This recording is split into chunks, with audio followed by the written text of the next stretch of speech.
అందరికీ నమస్కారం. ఈరోజు మీ అందరికీ నేను వినిపించబోయే కథ పొద్దు కుంకే వేళ. రచయిత చిట్టారెడ్డి సూర్యకుమారి గారు. ఇక కథలోకి వెళితే, సూర్యుడు పుట్టి ప్రపంచం వయస్సు మరో రోజు పెంచాడు. ప్రతిరోజు తూర్పు నుంచి పశ్చిమానికి ప్రయాణం. అదే బాట, అదే ప్రయాణం. విరామం లేదు, విసుగు లేదు. సూర్యుని వెలుగులో బ్రతికే మానవుని జీవితం అలాగే ఉంది. కాఫీ త్రాగుతున్న అంబరీష్ పని తొందరలో ఇల్లంతా తిరుగుతున్న భార్యను చూస్తూ అనుకున్నాడు.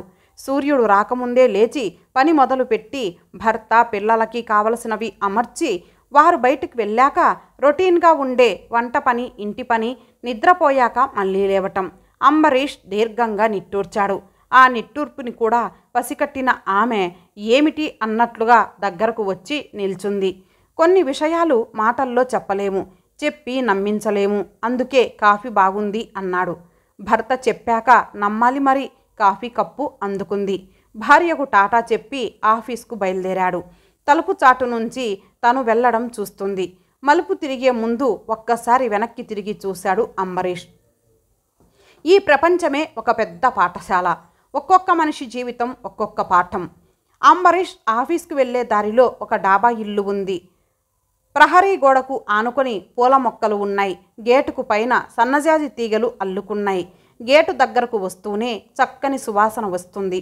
వరండాని గ్రిల్స్తో బిగించి ఉండటంతో ఇల్లు గట్టిగా దిట్టంగా ఉందనిపించింది.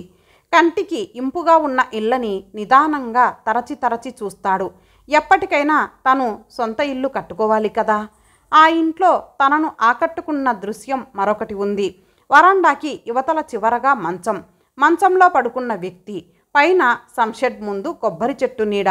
అన్ని ఋతువుల్లో అతను ఆ మంచాన్ని ఆశ్రయించి ఉండటం గమనించాడు. ఆ సంవత్సరం చలి ఎక్కువగా ఉంది. వెచ్చగా గదుల్లో పడుకున్న వారు కిటికీలు కూడా బిగించుకున్నారు. అంత చలిలో కూడా అతను ఆరు బయట ఆ మంచంలోనే ఉన్నాడు. అవి దీపావళి రోజులు. అందరి లోగిళ్ళు రంగురంగుల రంగవల్లికలతో కలకలలాడుతున్నాయి. ఈ డాబా ఇల్లు కూడా దీపాలంకరణతో శోభిల్లుతుంది. చెట్లకు కూడా చిన్న చిన్న రంగుల బల్బులు అలంకరించి ఉన్నాయి. చీకటిలో చూడాలి వాటి అందం. ఆ ఇల్లే కాదు, వీధి కూడా పరిశుభ్రంగా ఉంది. ఎక్కడ చూసినా పండుగ సందడి. అంబరీష్ యథాలాపంగా లోపలికి చూశాడు, మంచంపై ఉండే వ్యక్తి కోసం. మంచం లేదు, అతను లేడు. గుండె బాధగా కొట్టుకుంది. అప్రయత్నంగా ఆ ఇంటి ప్రక్కకు వెళ్ళాడు. ఆ మంచం సందులోకి మార్చబడి ఉంది. ఈరోజు అతను కూర్చొని ఉన్నాడు. ఆ వృద్ధుని శరీరం ఒకప్పుడు ఆరోగ్యంగా అందంగా ఉన్నట్లు శరీర ఛాయలో కనిపిస్తున్నాయి. వృద్ధాప్యం కంటే మరేదో బాధ అతన్ని అహర్నిశలు కృంగదీస్తున్నట్లు వంగిపోయి ఉన్నాడు. అతనిలో అనారోగ్యం సూచనలేవీ కానరాలేదు. తెల్లని జుట్టు, తీరైన ముక్కు చూస్తుంటే తన నాన్నగారు గుర్తుకు వచ్చారు. తననెవరో చూస్తున్నట్లు అనిపించిందేమో. తాతగారు తలెత్తి చూశారు. అంబరీష్ చప్పున తల తిప్పుకోలేక పలకరింపుగా నవ్వాడు. పరిచయస్తుడిలా బాగున్నావా అని పలకరించాడు. ప్రహరీకి అవతల వైపున అంబరీష్. తాతగారు తల ఊపుతూ పైవాని పిలుపు కోసం ఎదురు చూస్తున్నాను. కళ్ళు పైకెత్తాడు. ఇంట్లో ఎవరూ లేరా? అబ్బాయి ఊరెళ్ళినట్లున్నాడు. కోడలు వాళ్ళు పేరంటానికి వెళ్ళారేమో. తను తలచినట్లు ఆ వృద్ధుడు అనాథ కాదు, వదిలించుకోలేని బీద చుట్టం కాదు. ఆ డాబా ఇంటికే పెద్దాయన, ఇంటాయనకి తండ్రి. ఇంత చలిలో కూడా మీరు బయట ఉన్నారు అన్నాడు. ఆదరణ, ఆప్యాయత ఉంటే ఆ వృద్ధునికి నూరేళ్ల జీవితం ఉందనిపించింది. ముసలి బ్రతుకు ఎవరికీ ఇబ్బంది కలిగించకూడదు. ఇక్కడే అలవాటైపోయింది. మనిషి శరీరం చిత్రంగా నిర్మించబడింది. ఏ కాలానికైనా పరిస్థితులకు అనుకూలంగా బ్రతకటం నేర్చుకుంటుంది. అంత సులభంగా చచ్చిపోదు. నీకు తల్లి తండ్రి ఉన్నారా? వృద్ధుడు ప్రశ్నించాడు. అంబరీష్ లేదు అన్నట్లుగా తల ఊపాడు. అదృష్టవంతులు తాతగారు అన్నారు. అంబరీష్కి తాత పరిస్థితి ఏమిటో గ్రహించాడు. వృద్ధాప్యంలో ఎవరి మీద ఆధారపడకూడదు, భారంగా ఉండకూడదు. ఊరంతా దీపావళి కాంతులతో వెలిగిపోతుంది. రైతన్నలు ఏరువాక సాగుతున్నారు. తమ కష్టం ఫలించాలని వరుణదేవునికి ప్రణమిల్లుతున్నారు. కానీ తాతగారి మనస్సును చీకటి కప్పేసింది. అంబరీష్ త్వరగా ఇంటికి వచ్చాడు. అప్పటికే భార్య దాక్షాయిని స్నానం చేసి ఇస్త్రీ చీర కట్టింది. కనకాంబరం జరీ చీరలో దాక్షాయిని బాగుంది. తలలో తురిమిన పూలు క్రొత్త అందాన్నిస్తున్నాయి. మరో మగాడి దిష్టి తగలకుండా నొసటన బొట్టు, కళ్ళకి కాటుక రేఖలు. దాక్షాయిని రోజు చేసుకునే అలంకరణ అయినా ఈరోజు కొట్టొచ్చినట్లు కనబడుతున్నాయి. అవి లేకుండా ఉంటే ఆమె ఎలా ఉంటుంది? అంబరీష్ ఆ ఊహనే భరించలేకపోయాడు. తను లేకుంటే దాక్షాయిని ఎలా బ్రతుకు సాగిస్తుంది అన్న ఆలోచన అంబరీష్ను పీడించసాగింది. ఆ రోజు అంబరీష్ ఆఫీస్ నుంచి వస్తూ ఉంటే ఒక వృద్ధురాలు సంచి చేత పట్టుకొని చెట్టు క్రింద కూర్చొని ఉంది. కిన్నురాలైన ఆమెను కోడలు కొట్టి ఇంటి నుంచి తరిమేసింది. దాచుకున్న సొమ్ము పండుగకని కూతురికిచ్చింది. అది ఆమె చేసిన నేరం. ఆమె సొమ్ము ఆమె ఇష్ట ప్రకారం చేసుకునే స్వతంత్రం లేదు. అల్లుడి ఇంటికి పోలేక చెట్టు క్రింద చేరి కొడుకు కోసం ఎదురు చూస్తున్నది. తల్లికి ఆ కొడుకు ఎంతవరకు న్యాయం చేకూర్చగలడు? అంబరీష్ మనసు వికలమయ్యింది.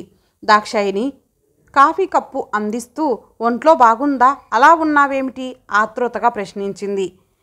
దాక్షాయిని, నీవు ఎంతవరకు చదువుకున్నావు అని అడిగాడు. ఇప్పుడు నా చదువు గురించి ఎందుకు చెప్పాలి, 8వ క్లాసు అంతేనా అన్నట్లు చూస్తుంటే దాక్షాయిని సిగ్గుగా 8వ క్లాసులోనే పుష్పవతినయ్యాను. ఆ తర్వాత స్కూలుకు వెళ్ళలేదు. నీవు అమ్మాయిలతో పాటు చదువుకో, 10th పరీక్ష రాయ్ అన్నాడు. కళ్ళు పెద్దవి చేసి చూస్తున్న భార్యతో, నా మీద నీకు ఏమాత్రమైన ప్రేమ గౌరవాలుంటే వచ్చే సంవత్సరానికి 10th పరీక్ష పాస్ అవుతావు. తప్పదా? తప్పదు. అంబరీష్ ఉద్యోగం నుంచి రిటైర్ అయ్యాడు. రిటైర్ అయ్యే నాటికి బాధ్యతలన్నీ ముగించుకున్నాడు. పెద్దవాడు సర్కిల్ ఇన్స్పెక్టర్ ఉద్యోగం. పెళ్ళయింది ఒక అమ్మాయి. 2 అమ్మాయిల్లో పెద్దది టీచర్గా, చిన్నది బ్యాంకు ఉద్యోగాల్లో స్థిరపడ్డారు. స్త్రీకి ముఖ్యంగా ఆర్థిక స్వాతంత్ర్యం ఉండాలి. అప్పుడే జీవితంలో నిజమైన ఆనందం. స్త్రీ సంపాదన పరురాలైతే సమస్యలు ఎదురవ్వవని అంబరీష్ నమ్మకం. ఏమండి, పూలు వచ్చాయి అని దాక్షాయిని పైసలు అడిగింది. చూసావా దాయని, పూలకి కూడా భర్తపై ఆధారపడి ఉన్నావు. నేను మంచివాణ్ణి కనుక నీకు పూలు కొనిపెడతాను. నీవు ఉద్యోగం చేస్తూ డబ్బు సంపాదిస్తూ ఉంటే నీ అంతట నీవు పూలు కొనుక్కుంటావు, జాజులు కొంటావు, గులాబీలు కొంటావు. నీ పిల్లలకి నీ ఇష్టమైనవి కొనవచ్చు. పండక్కి నీవు నాకు కొత్త బట్టలు కొంటావనుకో, ఎంత థ్రిల్లింగుగా ఉంటుందో ఊహించు. ఇప్పుడు నాకెవరు ఉద్యోగం ఇస్తారండి? హిందీ పరీక్షలు రాయ్, టీచర్గా ఉద్యోగం చేయి. దాక్షాయిని ప్రోత్సహించాడు. ఆ ఇంట్లో అందరూ పోటీ పడుతూ ఉద్యోగాలకు వెళ్ళారు. ఉద్యోగం చేస్తున్న అమ్మాయిలకు కట్నం లేకుండా పెళ్లిళ్ళు జరిగిపోయాయి. అంబరీష్ లేనిపోని ఆడంబరాలకి పోక సింపుల్గా పెళ్లిళ్ళు చేసి మిగిలిన డబ్బు, అంతవరకు వాళ్ళు సంపాదించిన డబ్బు అల్లుళ్ళకి ఇచ్చాడు. వాళ్ళు బోలెడు ఆనందపడ్డారు.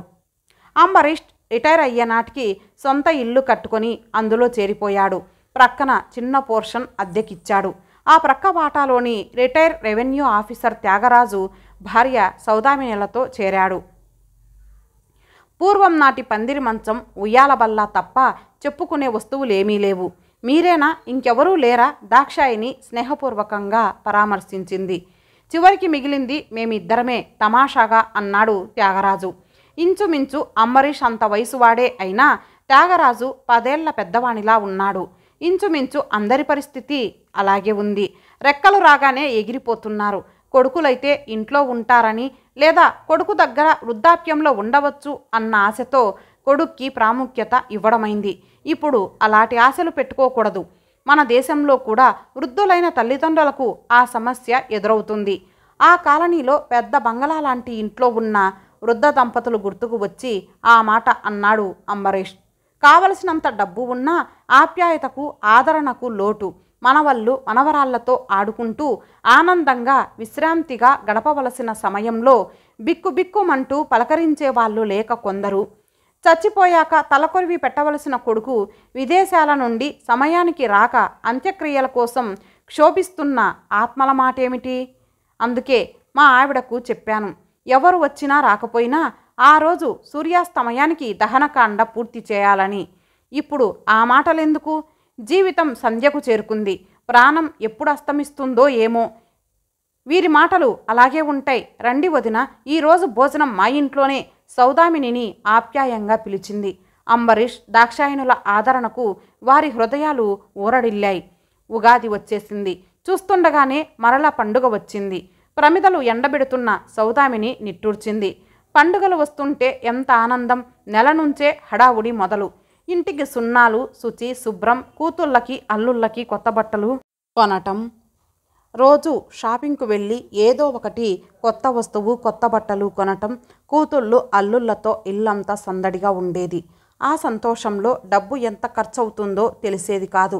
వచ్చింది వచ్చినట్లు ఖర్చయిపోయేది. పిల్లల కోరికలు తీర్చటం, వారిని సంతోషపరచటమే వారి ధ్యేయంగా ఉండేది. వారి తాహత్తుకు మించిన కోరికలు, తెలివితేటలకు మించిన చదువులు చదువుతామని అడియాసకు పోయారు. పెద్దవాడు ఐఏఎస్ తప్ప మరో ఉద్యోగం చేయనన్నాడు. రెండోవాడు డాక్టర్ చదువుతాను, తర్వాత స్టేట్స్కి వెళ్తాను అన్నాడు. పెద్దవాడు 4 సంవత్సరాలు వృధా చేశాడు. ప్రిలిమినరీ పరీక్ష కూడా పాస్ కాలేదు. చిన్నవాడు 3 సార్లు ఎంసెట్ రాశాడు.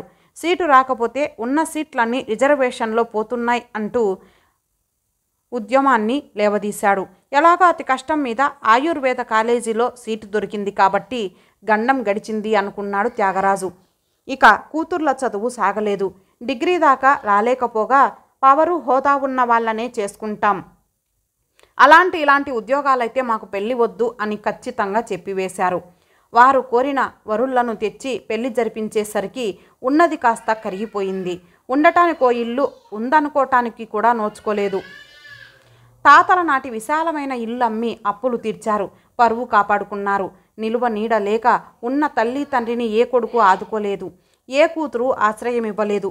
ముసలివాళ్ల పీడ ఎక్కడ తగులుతుందోనని దూరంగా తొలగిపోయారు. ఇవ్వటానికి వారి దగ్గర ఏమీ మిగలలేదు.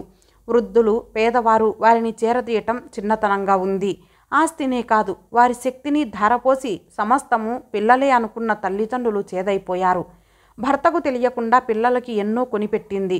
భార్య తాహత్కు మించి ఖర్చు చేస్తుంటే ఏమీ అనలేదు. పిల్లలకేగా కొనిపెడుతుంది అని సరిపెట్టుకున్నాడే కానీ రేపటి గురించి తలచలేదు త్యాగరాజు. తన బిడ్డలు రత్నాలు, నలుగురు 4 మెతుకులు పెడితే వారి కడుపు నిండదా? కృష్ణారామ అనుకుంటూ జీవితం వారి దగ్గర ఆనందంగా గడిచిపోదా అని తలచారే కానీ ఇలా అవుతుందని ఏమాత్రం ఊహించలేదు. ప్రక్క వాటాలో ఫోన్ మోగింది. సౌదామిని ఆలోచనలకి అంతరాయం కలిగింది. అంబరీష్ ఫోన్ ఎత్తి హలో అన్నాడు. బాగున్నాం తల్లి అని ఫోన్లో పలికి దాయని చిన్నమ్మాయి అని చెప్పాడు. దాయని అప్పటికే భర్త దగ్గరకు చేరుకుంది.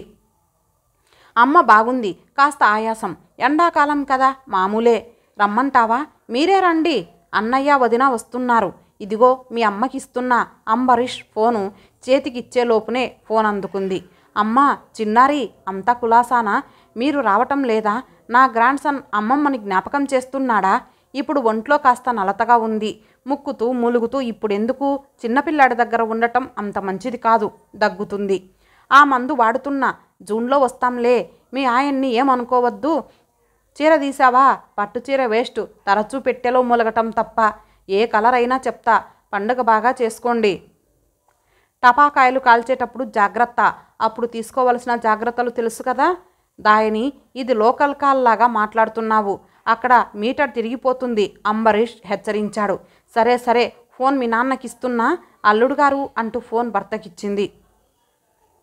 హలో, బాగున్నాం బాబు, ఏమాత్రం వీలున్నా వచ్చేయండి. థ్యాంక్ యూ అని ఫోన్ పెట్టేశాడు. ఫోన్ సంభాషణ విన్న సౌదామిని భర్తతో, ఇంటిగల వాళ్ళు ఎంత అదృష్టవంతులు. అంబరీష్ గారు పోస్ట్ మాస్టర్గా చేసి రిటైర్ అయినారు. సుఖంగా ఉన్నారు. వారికి ఏ సమస్యలు లేవు. మనం ఏ పాపం చేశామని ఉన్నదంతా అమ్ముకొని అద్దె ఇంట్లో ఉండవలసిన కర్మ పట్టింది. ఎందుక? నీ పిల్లలు రాబందులు. ఆ పక్షులైనా చచ్చినాక పీక్కు తింటాయి. వాళ్ళు మనం బ్రతికి ఉండగానే పీక్కు తిన్నారు. త్యాగరాజు తల పట్టుకున్నాడు. ఉగాది రోజు అంబరీష్ పిల్లలంతా వచ్చారు. చిన్నమ్మాయి మధ్యాహ్నం భోజనాల వేళకు చేరుకుంది. ఉండలేకపోయాను అంటూ తండ్రి భుజంపై వాలిపోయింది. అందరూ తల్లి తండ్రికి బట్టలు తెచ్చారు. చేతికర్ర లాంటి గిఫ్టులు తెచ్చారు. దాక్షాయిని సంవత్సరంలో అప్పుడప్పుడు కొనిపెట్టిన వస్తువులు, కొత్త బట్టలు ఇస్తుంటే ఇవన్నీ మాకెందుకు అంటూ వారిస్తున్నారు. వారు చేస్తున్నది ఆఫీసర్ ఉద్యోగాలు కాదు. అయినా సంతోషంగా ఉన్నారు. వారిలో తృప్తి కనిపిస్తుంది. వాళ్ళున్న 2-3 రోజులు సందడిగా ఉంది. హాయిగా గడిచిపోయింది. బిడ్డల్ని సాగనంపి తిరిగి వచ్చిన అంబరీష్ దంపతులతో, మీరు అదృష్టవంతులు, రత్నాల వంటి బిడ్డల్ని కన్నారు త్యాగరాజు అన్నాడు. అంబరీష్ దయగా త్యాగరాజు భుజంపై చేయి వేసి, బ్రదర్, మనం ఇల్లు కట్టేటప్పుడు ముందు ప్లాన్ వేసుకుంటాం. ఏ పనికైనా ఒక పద్ధతి ఉంటుంది. 100 ఏళ్ల జీవితానికి ఒక పద్ధతి ప్రకారం ప్లాన్ వేసుకోవాలి. జీవితంలో ఒక్క మనమే కాదు, భార్య, బిడ్డలు, తల్లిదండ్రుల బాధ్యత మనదే. క్రమ పద్ధతిలో వారి జీవితాలు తీర్చిదిద్దవలసిన బాధ్యత మనది. నా జీవితంలో తారసపడిన కొందరి జీవితాలు నాకు జ్ఞానోదయమయ్యాయి. నేను లేకపోతే నా భార్య ఎలా జీవితం సాగిస్తుంది అనుకున్న రోజు వెళ్ళి జీవిత బీమా వేశాను. చిన్న చిన్న మొత్తాలు పొదుపు చేశాను. మనం ఏమిటో, మన పరిస్థితి ఏమిటో తెలియబరుస్తూ వచ్చాను. పిల్లల ముందు నా ఆర్థిక పరిస్థితులను దాచుకోవటానికి ప్రయత్నించలేదు. పిల్లలతో స్నేహంగా ఉంటూ ప్రేమను చూపాను. గురుభక్తి, దేశం అంటే గౌరవం, తల్లిదండ్రుల మమకారం ఎలాంటిదో తెలియపరిచాను, నేర్పాను. ప్రతి వారికి ఆర్థిక స్వాతంత్ర్యం ఉన్న గౌరవం, విలువలు చూపాను. అంతే నేను చేసింది. బ్రదర్, ఇప్పుడు మనం చేయవలసింది ఇంకా ఉంది. 60 సంవత్సరాలు ఏమంత వయసని? మనకున్న జీవితానుభవంతో, విజ్ఞానంతో నలుగురికి ఉపయోగపడే కార్యాలెన్నో చేయవచ్చు. చేద్దాం. మళ్ళీ కొత్త జీవితం ప్రారంభిద్దాం. అంబరీష్ మాటలు త్యాగరాజు దంపతులకు ఎంతో ఊరటను కలిగించాయి. అంతవరకు ఉన్న హృదయ భారం తీరిపోయి మనసంతా వెలుగు నిండిపోయింది. ఇంతటితో ఈ కథ సమాప్తం. మరలా మరొక మంచి కథతో కలుద్దాం. అంతవరకు సెలవు. నమస్తే.